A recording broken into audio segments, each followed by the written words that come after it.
आपके भरोसे पर खरे उतरकर हमने पूरे किए हैं 3 साल। आपका क्षेत्र, आपके मुद्दे, हम बने हैं आपकी आवाज। सटीक खबरें, बेबाक अंदाज, आपका अपना न्यूज चैनल लाइव टीवी। लाखों श्रद्धालुओं ने लगाई आदि गंगा गोमती में आस्था की डुबकी। मेले में एक महिला की हार्ट अटैक से मौत। चेन स्नैचिंग की 2 घटनाएं आई सामने, एक हुआ गिरफ्तार। लंबुआ सुल्तानपुर का ये मामला गंगा दशहरा के अवसर पर आसपास के जनपदों से आदि गंगा गोमती के तट पर स्थित धोपाप धाम में लाखों श्रद्धालुओं ने आस्था की डुबकी लगाई। ऐसी मान्यता है कि लंका विजय के पश्चात भगवान श्री राम जब अयोध्या वापस आ रहे थे तो ब्रह्म हत्या पाप से मुक्ति पाने के लिए पावन गोमती नदी के इसी तट पर स्नान किया था। कहा जाता है कि यहाँ पर स्नान करने से सभी पापों से मुक्ति मिल जाती है, तभी से ये स्थान धोपाप नाम से जाना जाता है। प्रत्येक वर्ष ज्येष्ठ मास की 10वीं तिथि को यहाँ पर बड़ी संख्या में लोग स्नान दान करके पाप से मुक्ति और पुण्य अर्जित करने की इच्छा से धाम में पहुंचते हैं। मेले में जगह जगह समाज सेवी द्वारा शरबत, पानी और प्रसाद वितरित किया जा रहा है। मेले में किसी भी प्रकार की अनहोनी ना हो, इसके लिए SDRF की टीम को भी लगाया गया। वहीं मेले में एक महिला की हार्ट अटैक से मौत हो गई। जानकारी के मुताबिक गायत्री सिंह पत्नी वीरेंद्र प्रताप सिंह, उम्र लगभग 60 वर्ष, निवासी प्रतापगढ़, नहाने के पश्चात मंदिर की सीढ़ी पर बैठी थी, जहां हार्ट अटैक आने से मौके पर ही मौत हो गई, जिन्हें एम्बुलेंस के द्वारा हॉस्पिटल भेजा गया। कहीं भी किसी प्रकार की अव्यवस्था न हो, ऐसे में पुलिस प्रशासन, डॉक्टर, फायर ब्रिगेड आदि की टीम लगातार निरीक्षण कर रही है। बावजूद चेन स्नैचिंग की 2 घटनाएं सामने आई, जिसमें से एक व्यक्ति को गिरफ्तार कर पुलिस के हवाले कर दिया गया।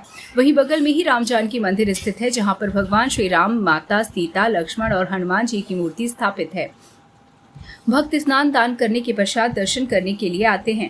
मंदिर के पुजारी राम अछेवर उपाध्याय ने बताया कि जब भगवान राम रावण का वध करके अयोध्या वापस आ रहे थे तो उन्हें ब्रह्म हत्या का पाप लगा था और पाप से मुक्ति के लिए उन्होंने अपने गुरु से उपाय पूछा था।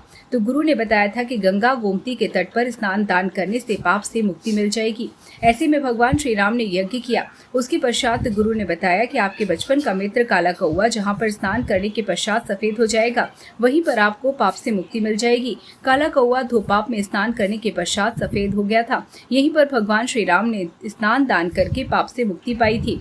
पुजारी ने बताया कि यहाँ पर स्नान करने के लिए सभी प्रांतों से लोग आते हैं। सुल्तानपुर से आशीष तिवारी की रिपोर्ट। रामचंद्र उपाध्याय, पुजारी, धोपाप मंदिर। महाराज, गंगा दशहरा का पर्व क्यों मनाया जाता है, इसका महत्व क्या है? महत्व भैया ऐसा है कि गंगा दशहरा जो है, भगवान राम जब रावण को मारे थे, उनको ब्रह्म हत्या का पाप लगा, तो पाप की मुक्ति जो है सीधे पाप को यहाँ मिला है। अब क्योंकि कहने का मतलब है जैसे ब्राह्मण, रावण भी बहुत बड़ा पंडित था, तो कहन की पाप धोए धोत पाप में दियरा देव के दान, हर सैनी में सैन किए रामचंद्र भगवान, और राम सदा करते समन। ये कहे तीनों के पाप ताप अब सब तीनों का समन भगवान स्वयं करते हैं, लेकिन धोया पाप से राम का धन्य धाम धोत पाप। तो उत्तम कोई ब्राह्मण रावण हत्या करके जब भगवान श्री रामचंद्र अयोध्या आए और सिंहासन पर बैठे तो उनका चित्त जो है हमेशा शांत रहने लगा। आसानी से भगवान इस कारण को समझ लिया कि हमने उत्तम कोई ब्राह्मण रावण हत्या किया है, इसका अपराध जो है हमारे सर पर है। तो अपने गुरुदेव के पास गए, उनसे निवेदन किया, प्रभु ये सब क्या है? कहन की पाप की काली छाया जो है आपको सोते जाते उठते बैठते चलती जाती थी। कहना आपको ब्रह्मत्या का पाप लगा, क्योंकि रावण भी बहुत बड़ा पंडित था। कहने इससे मुक्ति कहाँ मिलेगी पाप से? कहन की गोमती में बहुत बड़े बड़े कुंड है, जिसमें एक कुंड ऐसा है कि इसमें स्नान कर काला कौआ जो है शनि सफ़ेद हो जाता है। तो कहन कि आप कैसे पता लगेगा? कहन कि आप एक यज्ञ करें तो गोमती किनारे, तो यहाँ नहीं किए हैं, बीच रास्ते में केवल नवीं शरण में 88,000 ऋषियों के साथ भगवान यज्ञ किए हैं।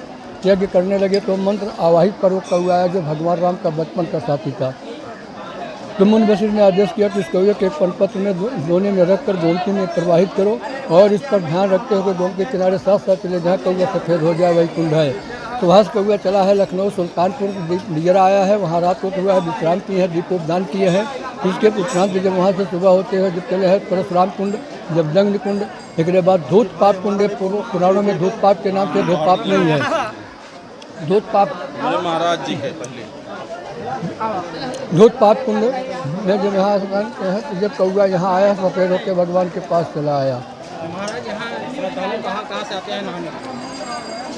वैसे तो भैया यहाँ जो है हर प्रांतों से आते हैं, चाहे 2 आए, चाहे 4 आए, चाहे 10 आए, 5 आए, हर प्रांतों से श्रद्धालु आते हैं दर्शन करने, क्योंकि ये समय इंटरनेट पर चल रहा है। जैसे जैसे लोग सुनते हैं वो उसी प्रकार से अपने दवा बोलते हैं, चलो भाई हम भोपाल स्नान करेंगे, भोपाल है कहाँ, तो देखने के लिए यहाँ आते हैं। कितने लोगों ने लगभग यहाँ आज स्नान किया होगा? लाखों आदमी से कम थोड़ा होगी डुबकी लगाए हैं इसमें। अच्छा बाबा, यहाँ कोई डूबने उबने से कोई दिक्कत किसी को? भैया भी तो हमको नहीं पता है, लेकिन ये पता लगा कोई एक औरत मर गई, लेकिन वो अपने आप मरी है। हाँ, हार्ट अटैक हो गया है। और कोई असुविधा यहाँ? नहीं, और कोई असुविधा नहीं है। हाँ, थोड़ा असुविधा रात में हुआ था कि हमारे दिन में यानी रात से लेकर सुबह तक कि हमारा जो है ये गेट नहीं खुला, गेट जो है हमारा बंद करवा दिए थे एसडीएम साहब।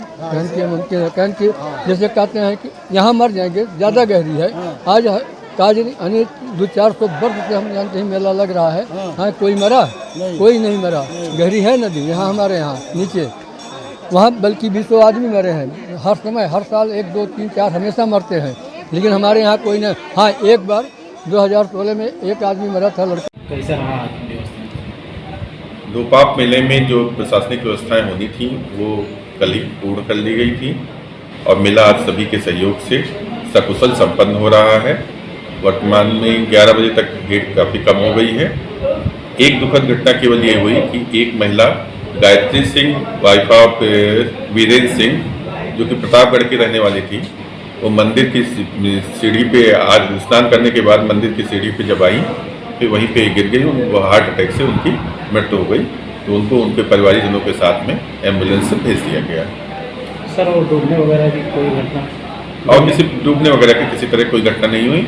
एसडीआरएफ की टीम रात 1 बजे से लगातार नदी में घूम रही है कि कोई भी आदमी अगर गहरे पानी में जाता है तुरंत उसको रोक देती है, और हम लोग इस मामले में भाग्यशाली रहे कि कोई भी घटना इस प्रकार की नहीं होने पाई।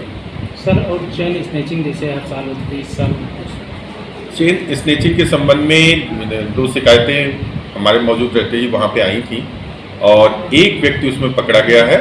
पुलिस आपको इस संबंध में पूरी जानकारी उपलब्ध करा देगी।